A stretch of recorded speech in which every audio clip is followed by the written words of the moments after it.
Okay, so today I thought we would just take a few minutes and talk a little bit about Bakelite. And we're talking about Bakelite, the early plastic or the phenolic resin that was developed in the early 1900s. That was back when it was patented. And it's been used over the years for so many different things, radios and telephones and jewelry, kitchen utensils. So probably jewelry and kitchen utensils is where I come across it the most. And over the years, I've kind of gotten fairly okay, trying to spot it in the wild while I'm out thrifting and kind of knowing certain kitchen utensils, you can tell the Bakelite handles right away. Jewelry sometimes can be a little tricky. There is what people call fake light and fake light. Did I say that right? Okay. Fake light or, Bakelite inspired and things like that. And so we want to know how to confirm a piece that we have is actually Bakelite, because we can put that in our listing, and we want to be accurate as possible when we do our listings. And the test for Bakelite is fairly easy. It's not going to be 100% foolproof because nothing ever is. But the first thing I do when I find a piece such as this bangle bracelet that I got at the thrift store recently, it has some carving in it, which the better selling pieces of Bakelite jewelry are carved. Now, what I'm also looking for when I first look at it and pick it up is make sure there's no seams in the piece, because if it has a mold seam, then it's not Bakelite, because that's not how Bakelite pieces are made. They're made, it's like one continuous piece and it's just cut, not poured into a mold. So the next thing I do when I'm at the thrift store, it's hard to explain. And if I only have one piece, it's kind of hard to do this. But if you maybe, like I came across these three spacer bangles, they call them. And they call them the spacers because a lot of people who collect the Bakelite bangle bracelets will put a stack, up their arms, and you could use these spacers to kind of put a space in between some of the larger bangles that you have. Anyway, so there's this Bakelite pieces have a sound to them that's a little bit different than other kinds of plastics. And they kind of have a clunk. It's kind of hard to explain, but as you handle more and more Bakelite pieces, you'll kind of understand the sound of them. But again, like this one had no seam. These don't have seams. And then the next thing that I would do when I'm in the wild, so one test that you can do is to run it under really, really hot water. And when it heats up, now obviously I can't do that at the thrift store at a yard sale because I'm not going to ask to go run their jewelry under hot water. But the closest thing I can do is rub my thumb and develop that friction on the piece. And then you smell it. And it should smell like formaldehyde. And if you don't know what formaldehyde smells like, if you don't remember your biology classes from high school, a really strong chemical smell is the best I can explain. But another piece of plastic, and like I said, I want to keep this simple today. You can go pretty deep into the subject of Bakelite and other kinds of plastics. And other kinds of plastics, some of them have certain smells as well. Some smelled like spoiled milk and on and on. So, but we're just focusing very simply on Bakelite today and quick tests you can do. So I have this other plastic bangle and it doesn't smell like anything. Okay, I know I can't share this on a video with you, but there are some more visible things that I can share with you. So if I'm at a thrift store, I can do that kind of unobtrusively, right? And you just kind of smell it. Or I can tell kind of by the look. If it's cheap enough, I'll just take the gamble and bring it home and do the further testing at home. So the method that I use the most is Simichrome polish. I'll put a link to it down below. It's on Amazon. And it's a small tube. Some people don't like it. They think it's too expensive. Sorry, I had it upside down. They think it's too expensive, but like I'll get a little tube like this. And it's not like I'm finding Bakelite every day. And, you know, the tube will last me for a really, really long time. Now, it's a metal polish, so you can also use this. I'll use this sometimes on some of my smaller jewelry pieces too, to polish them up, the silver and things like that.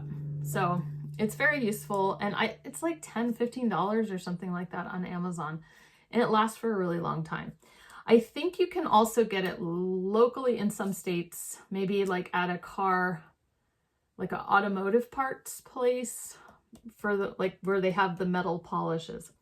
So let's just show you what happens when how this works, how I test with the Bakelite polish, Simichrome polish.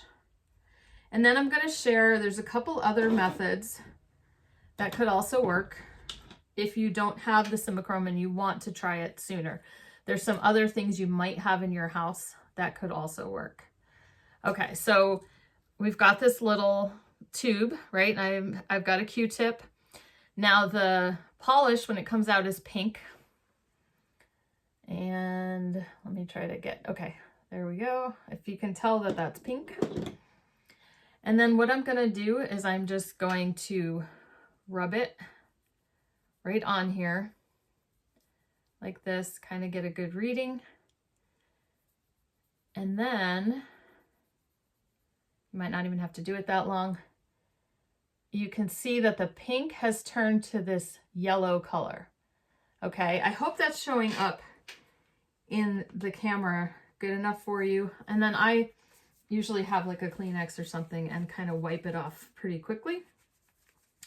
But it also can kind of polish, you know, your piece a little bit.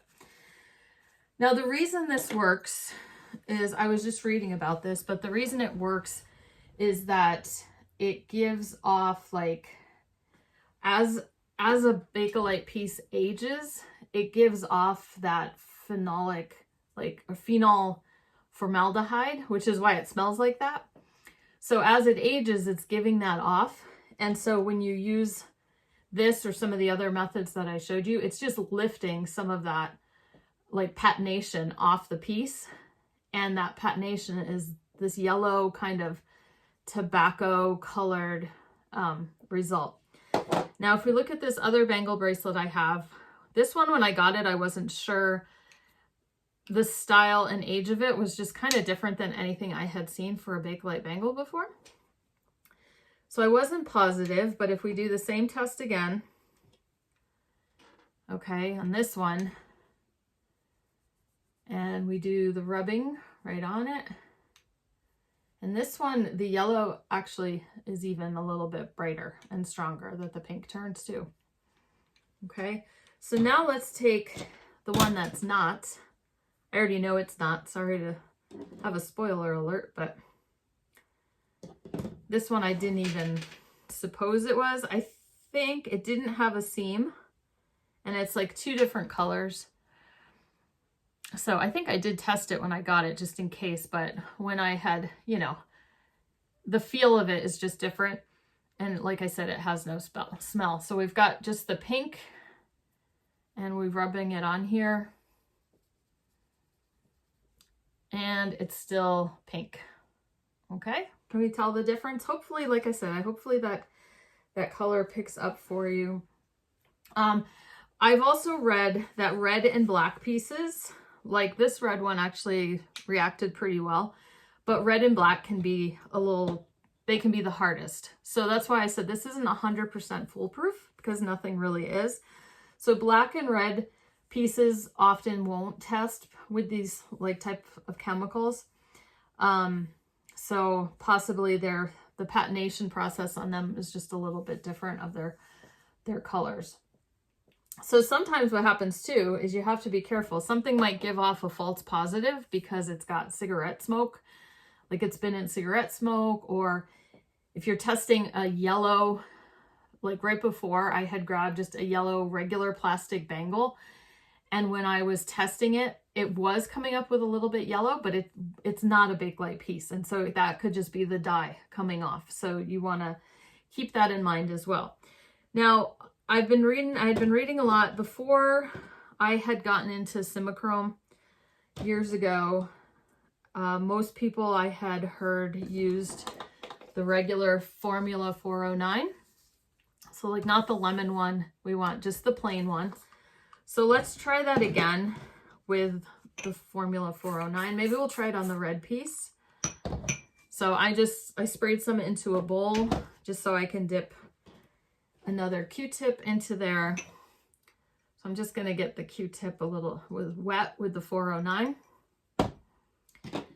And we'll try it on the other side.